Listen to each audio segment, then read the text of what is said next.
Welcome to the Virginia Provider Portal Overview e-learning training. Our agenda today starts off with a brief welcome and opening. Next, we'll cover Provider Portal access and do an overview. Then, we'll go over My Account Profile, managing delegates, and managing personal information. Finally, we'll discuss revalidation. Then, we will wrap everything up. Our learning objectives today in the Provider Portal Overview session are as follows. To understand the basic navigation of the Provider Portal, we will identify which tasks are accessed from the Provider Portal but are completed in other systems, and we will go over how to manage provider information. Our first section covers Provider Portal access and overview. We will provide an overview of the Provider Portal, including credentials and instructions for accessing and switching providers. By now, you should know that you will need to use MES to access the Provider Portal. However, the steps to get set up and access this portal for your daily functions may not be clear yet. Let's define this process to clarify what you can expect. This entire process includes 3 key steps. First, you'll need to enroll as a Virginia Medicaid provider, if you are not already enrolled, or if you need to add a service location. Next, you'll need to access the MES Provider Portal. Then you'll need to set up all delegates who will perform tasks in the portal on the provider's behalf. It's that simple. The transition to using MES and the Provider Portal starts with enrollment using the Provider Enrollment Wizard.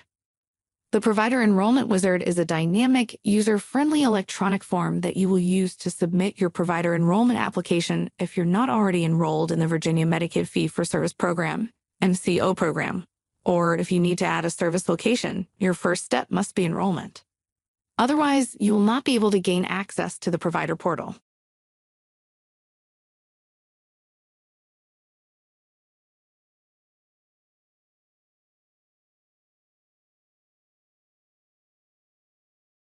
To generate this checklist, you will need to know the enrollment type and provider type. For more information on determining these 2 items, pause this video and copy the URL when you go to this site. You will scroll to the bottom and select the PRSS Provider Code Value Descriptions link to download the spreadsheet. When you open the spreadsheet, select the Enrollment Type Provider Type crosswalk to view these details. While this electronic application is intuitive to use, you may want to view the training that details each section of the application. You can access the Provider Enrollment PRSS 111 video that includes all possible application sections. Or for a video that fits better into your schedule, you can view a video that is tailored to include only sections relevant to your enrollment type by watching the associated video in the series PRSS 112 to PRSS 117. There is also a comprehensive Provider Enrollment Wizard user guide on this provider training page. This training can be found by scrolling down to the How to Enroll and Use the Provider Portal sections of the provider training page.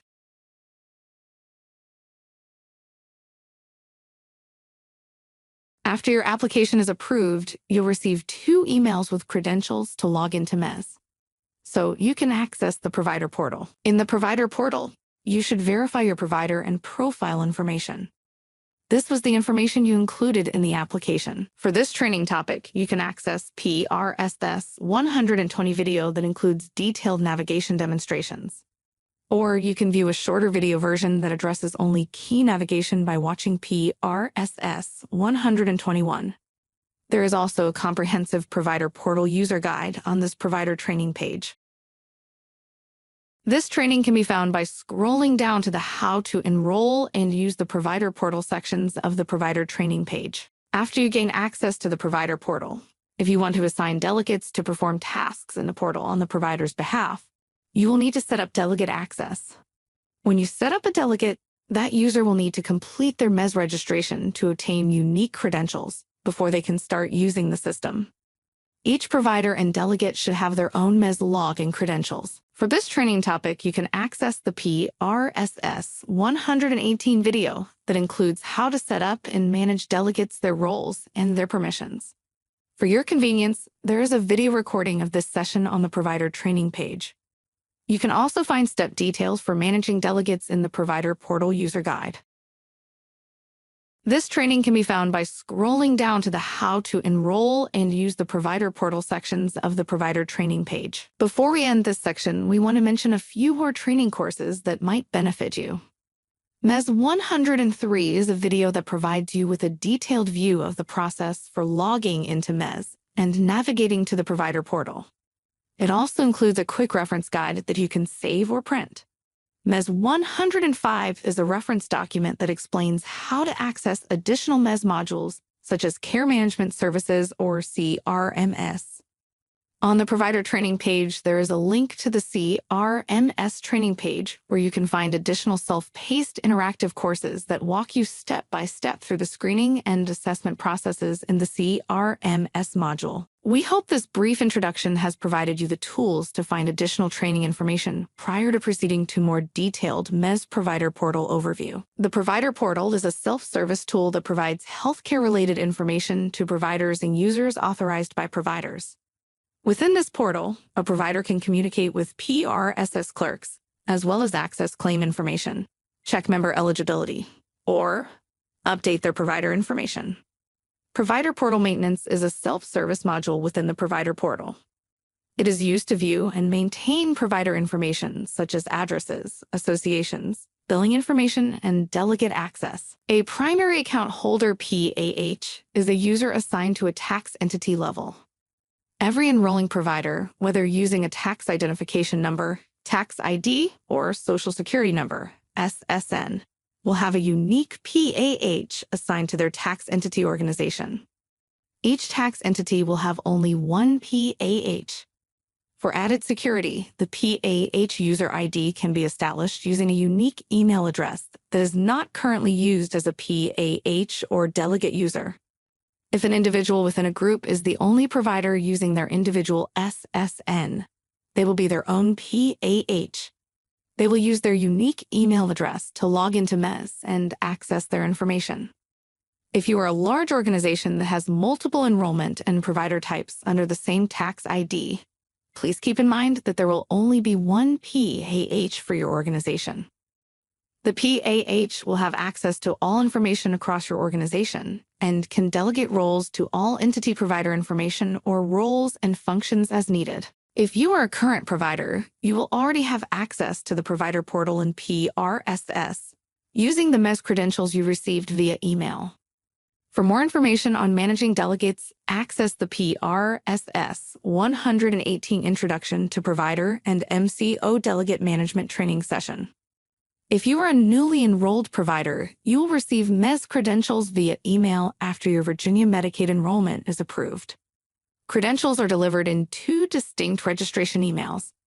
The first email includes your user ID and a hyperlink to access registration for the Provider Portal.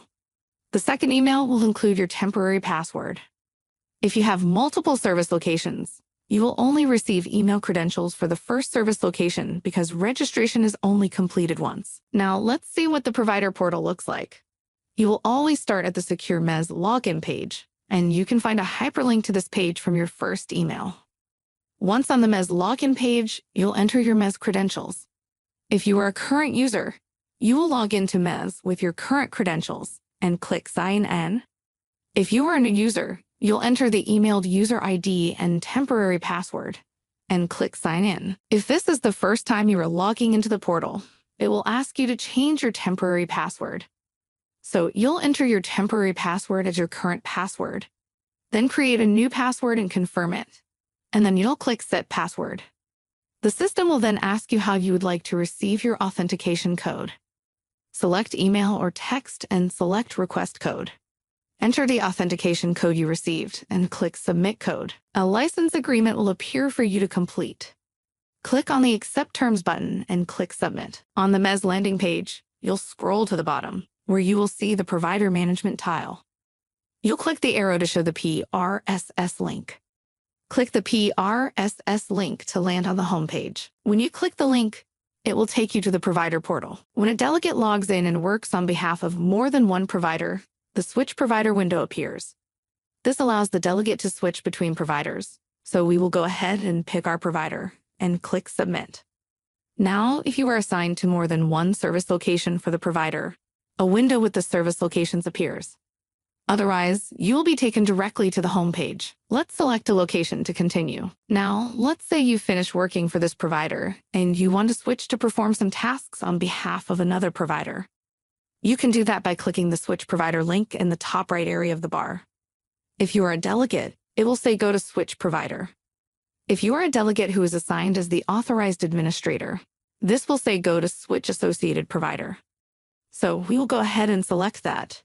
And then we will select our other provider and we will select Submit. Notice this time the system didn't ask me to select a location before displaying the home page. This is because this delegate only has one service location. In our next section, we will do a portal overview. We will go over the at-glance bar. We will take a look at the navigation menu, the message center, the module tiles. When we reach the home page, the first thing to notice is the at-a-glance bar. This bar is situated at the top of every page and provides a link to additional resource information.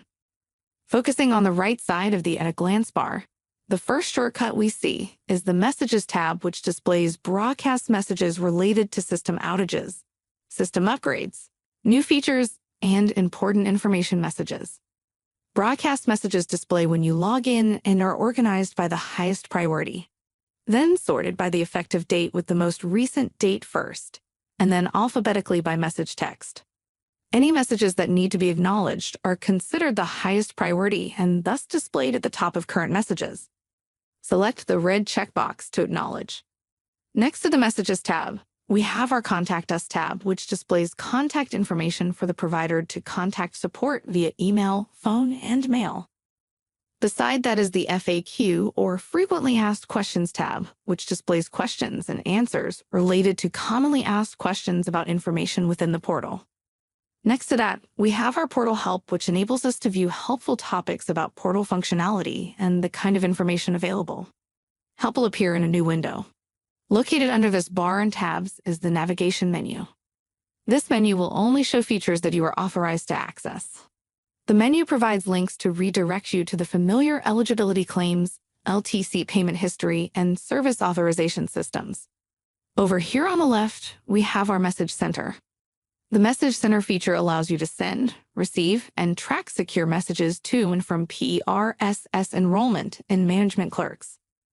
This is different than the messages from the at-a-glance bar, which are informational and appear for all applicable providers.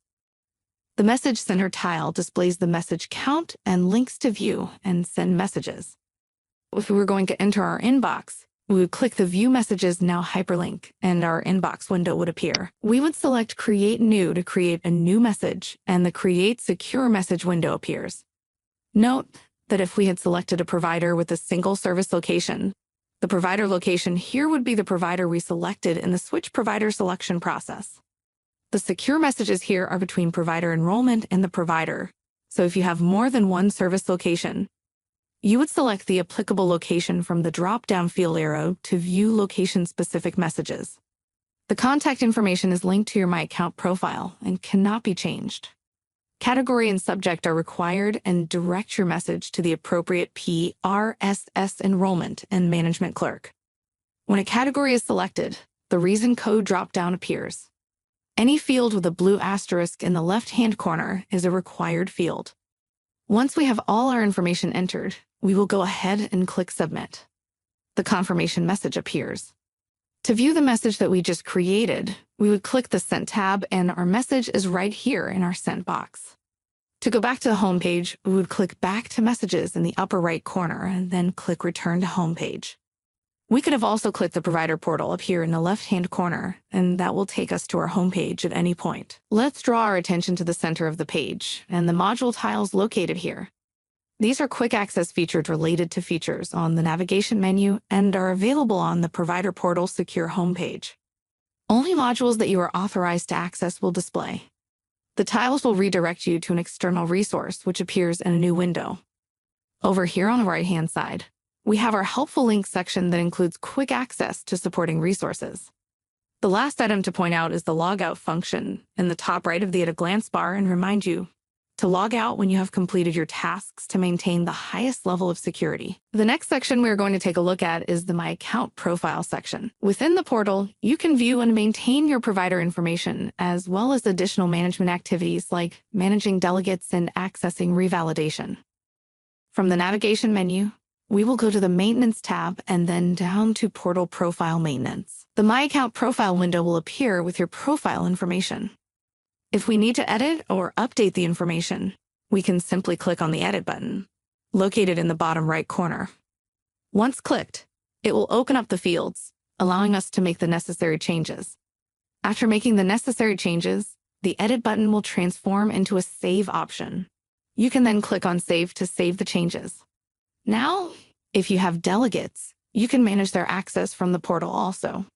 If we were going to access Manage Delegates from here, we could go to Maintenance and then Manage Delegates. We can also, at any point, click Provider Portal. This takes us back to the home page, and then from the navigation menu, we can click Maintenance and go to Manage Delegates. This takes us to directly our Delegates page. To learn the steps of this process in detail, access the PRSS 118 Introduction to Provider and MCO Delegate Management Training session. Now it's time to find out what you recall. We have a few questions to quiz you on material covered. Question 1. How many notifications are sent for registration for the provider portal? Is it 0, 1, 2, or 3?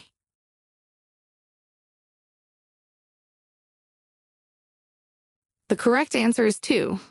So credentials are delivered in 2 distinct registration emails. The first email will include your user ID and a hyperlink to access registration for the provider portal. The second email will include your temporary password, so our question 2, which is not a way for providers to contact the PRSS enrollment and management clerks. Is it through the message center, Manage My Information, email, or contact us?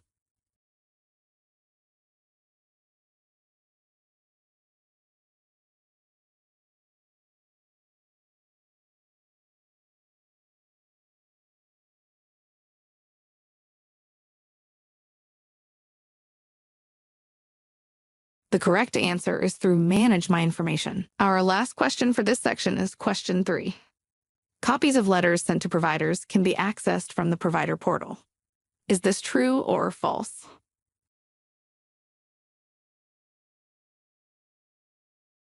The correct answer is true.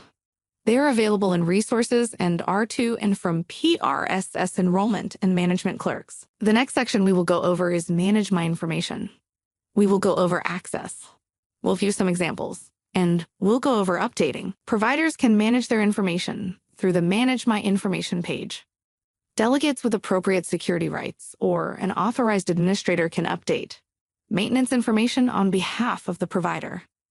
Now, let's go back into the training environment to learn how to manage your provider information. So, once we are directed to our home page from our navigation menu, we will go to Maintenance.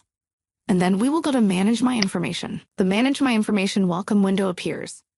If you have more than one service location option, select your desired service location from the drop-down list. If logging in as a delegate or authorized administrator, ensure the correct provider is selected. Group service locations must be viewed from the Affiliations tab. The tabs and pages available will vary based on the enrollment type and the provider type. On the General Information page, you can view and edit some of the provider information. For example, if you scroll down to the bottom of this page, you can view or edit your EFT enrollment area. To open the EFT window, click Create New, and here is our EFT information. As you can see, these are the fields that would need to be completed. A good idea is to expand each section and then collapse it after it is completely filled out. Once the EFT window is complete and closed, we navigate back up to the top of this screen. The first window that we're brought to is our General Information window. The General Information window contains information about your provider's initial enrollment, identifying information, degrees, and electronic funds transfer or EFT status. EFT enrollments only apply to atypical group facilities and individual enrollments. Virginia Medicaid allows one active EFT enrollment per NPI or tax ID for atypical providers only. which includes all service locations associated with that identifier. Changes to EFT enrollment will require additional processing to be approved. Our next window is our Specialties window. The Specialties window contains information about your specialty, which is associated with your provider type, and your taxonomy, which is associated with your specialty. If we were going to add a specialty, we would come to our specialty table here, and over in the right-hand corner, we have our Create New option, which allows us to add a specialty note. Anything denoted with the blue asterisk is a required field. We can also upload any pertinent attachments that we need by clicking Create New in the Attachments section. We would select our transmission method and then our attachment type from the dropdown. We would select the file from our computer and go ahead and upload the information, and it would show in our attachments table here. Now if we scroll down, we have our taxonomy table. Same thing. We would click Create New to add a taxonomy. We would fill out the required fields, and we would click Save. The next window we're going to take a look at is our Addresses window. The Addresses window contains information about the service location, pay to, mail to, remit to, and IRS addresses used to support provider services. The Addresses window does not display for all providers except those providers enrolled as individuals within a group. They will instead have a service location module with the address-specific questions listed at the bottom of the service location address window. Please note, in the Addresses page, providers who are enrolled as individuals and individuals within a group will see both the addresses and service location pages. Now, if we were going to change an address, we would come down to our Addresses table and double-click on the address you want to change. When the View Address window displays, click the Edit button in the lower left corner. Once complete, save your changes. Service and mail to addresses are required and cannot be inactivated. To change it, create a new mail address or edit the service location address. Mail will not be sent to the new address until after the request is approved. If we are going to add an address, click Create New, and from the drop-down, we will select the address we are adding and would fill in everything required as noted with a blue asterisk.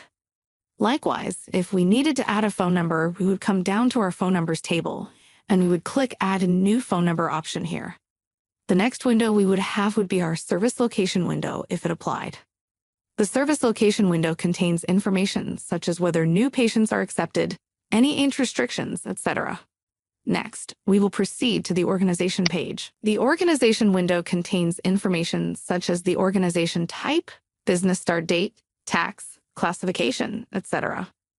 So if the Registered with Secretary of State box is checked, then the business start date appears and is required. If the Incorporated checkbox is selected, then the Incorporated as of date field appears and it is required. The next page is the Credentials page. The Credentials window displays information for the license, Medicare number, DEA number, CAQH number, and NPI details. Credentials vary based on provider type and specialty. To modify current credentials, double-click on Current Credential and edit. If you are adding a new credential, click Create New. Save all your changes. If your update requires an attachment, you may do that from this window. Your information will be sent to PRSS for review and approval. Only use Inactivate if the credentials were entered incorrectly. So if we were going to add our NPI, we would enter our NPI information here, and here's where we would upload any applicable attachments. The next page we will review is the Other Information page. The Other Information page displays information such as certification, specialties, language, and other details. If we scroll down here, we have our language table. If we needed to add a new language, we would select Create New, and then select the applicable language from the drop-down menu. Also, with certifications, we would click the tab for our certification table. We would click Create New, and the Add Certification box would appear. The next page we're going to take a look at is our Disclosures page. The Disclosure page contains important disclosure of ownership and control interest, managing employee, and subcontractor association information. This allows providers to self-disclose and organizational providers to provide required practice ownership and control interest information. It includes managing employee, ownership, and subcontractor associations for each service location ID. It also covers managing subcontractor information for any additional business relationships tied to a provider who owns an interest or share, as well as information about ownership changes. A provider must disclose ownership and controlling interest of 5% or more ownership and control interest. Percentage of owners does not have to equal, but should not exceed 100%. So, generally speaking, attachments are not required. However, uploading documentation to support your request, such as the description of why a new owner is being added, may expedite the approval process. Note that all requested new owners will be screened before the request is accepted, so owner credential details are not needed. Now, if we were going to add a new owner association, we would go down to our table and click Create New from the top right-hand corner, and our Add Owner Association box would appear. We would fill out the required information, including filling out the required disclosure information. Next is our percentage interest, effective date and end date, and we could upload any applicable attachments. The next page we will look at is the MCO network page. The Managed Care Organization's MCO network window displays a list of the MCOs the provider has contracted with. Now you may submit a request, including any required attachments to contract with another MCO, and all MCOs are listed in the MCO contracts table. Active contracts will have a participation status of yes.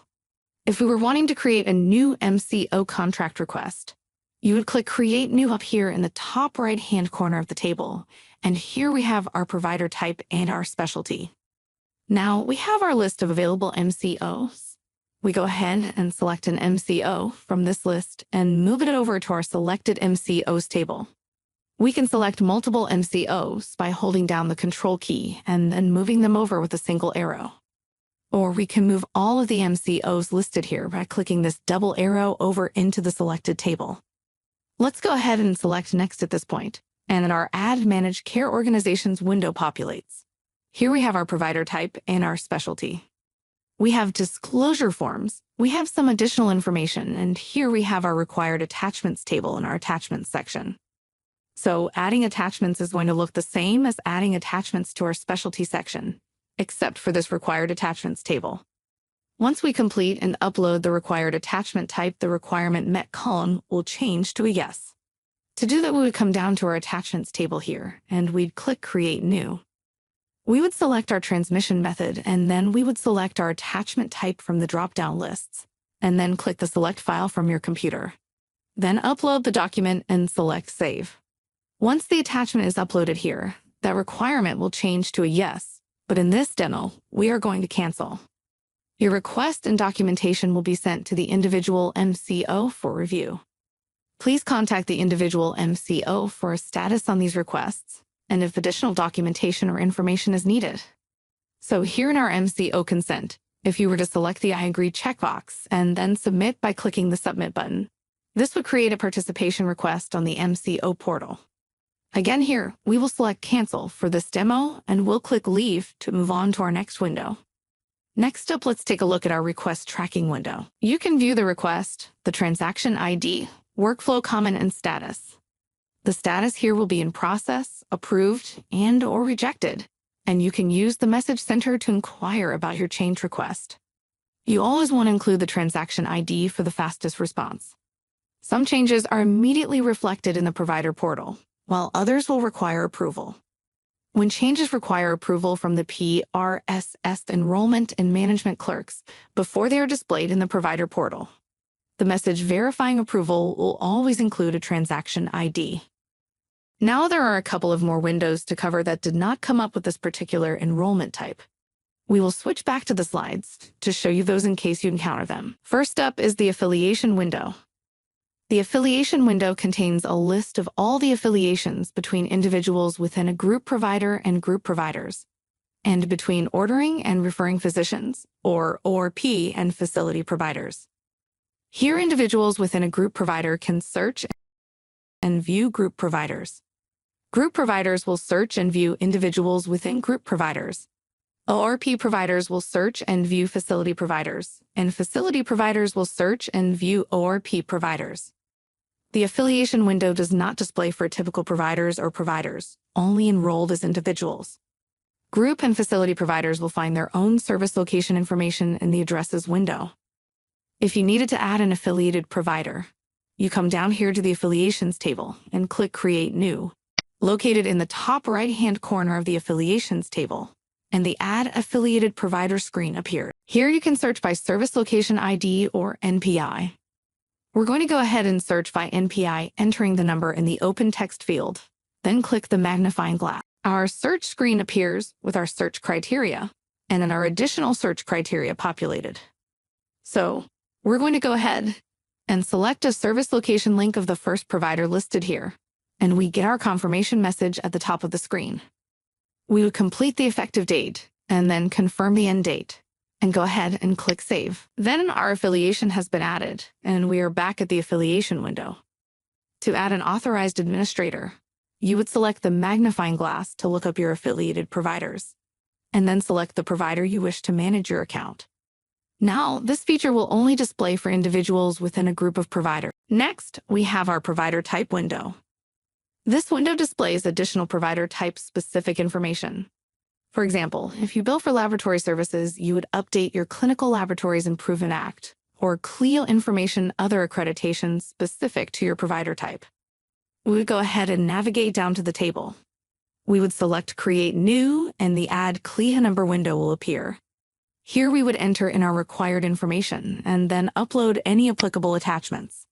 Then we would click Save. Our next section is revalidation. All Virginia Medicaid providers are required to revalidate their enrollment information at least every 5 years. When a provider service location has met the required revalidation criteria, a revalidation notification is sent via email or mail, depending on the provider's preference. 90 days before the revalidation due date, 2 notifications are sent. The first notification will contain an application tracking number, or ATN, and a link to the provider enrollment revalidation page. The other email will include the password. Also, 60-day and 30-day reminder notifications are sent if revalidation has not been completed. These notifications only include the ATN and a link to the provider enrollment revalidation page. Failure to complete the revalidation may result in termination from Virginia Medicaid. The revalidation feature enables providers to view the revalidation due date for a service location. A delegate can also view this page in the provider portal if they are assigned the revalidation security function for the service location. Revalidation is available 90 days before your due date. To access this feature, you'll click Maintenance on the navigation menu, then select Revalidation from the drop-down menu. A hyperlink is displayed in the Revalidation Information section when it is time to complete the application. You'll click the hyperlink to act. You are then directed to the Resume Revalidate Enrollment page of the Provider Enrollment Wizard, where you will enter the ATN and password given from your revalidation notification. We now have a few questions to quiz you on material covered. Question 4. The tabs of the Manage My Information window display according to specific enrollment types and provider types. Is this true or false?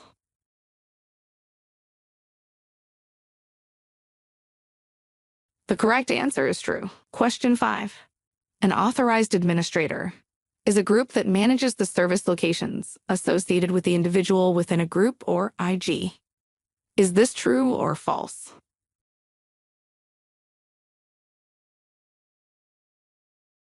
The correct answer is true.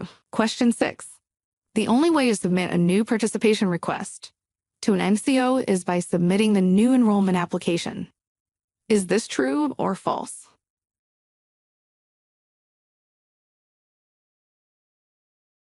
The correct answer is false. MCO participation requests can be sent from the MCO network page. Question 7. All change requests for provider information submitted through the provider portal are immediately applied. Is this true or false? The correct answer is false. Certain items require additional processing by the PRSS clerk for approval. Question 8. It is the provider's responsibility to ensure that all of their information available in provider profile is kept up to date. Is this true or false?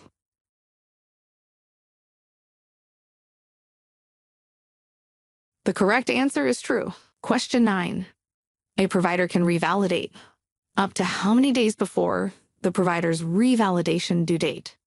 Is it 10, 30, 60, 90, or 120 days?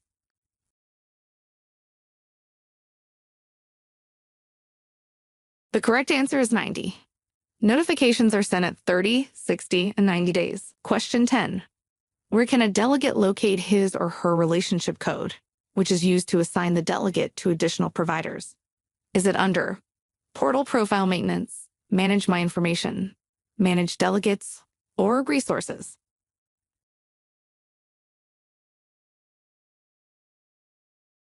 The correct answer is Portal Profile Maintenance. So, in summary of our Provider Portal overview session, we hope you understand the basic navigation of the Provider Portal. We've identified which tasks are accessed from the Provider Portal, but are completed in other systems, and we've gone over how to manage provider information. Congratulations! You have completed the Provider Portal Overview PRSS 120.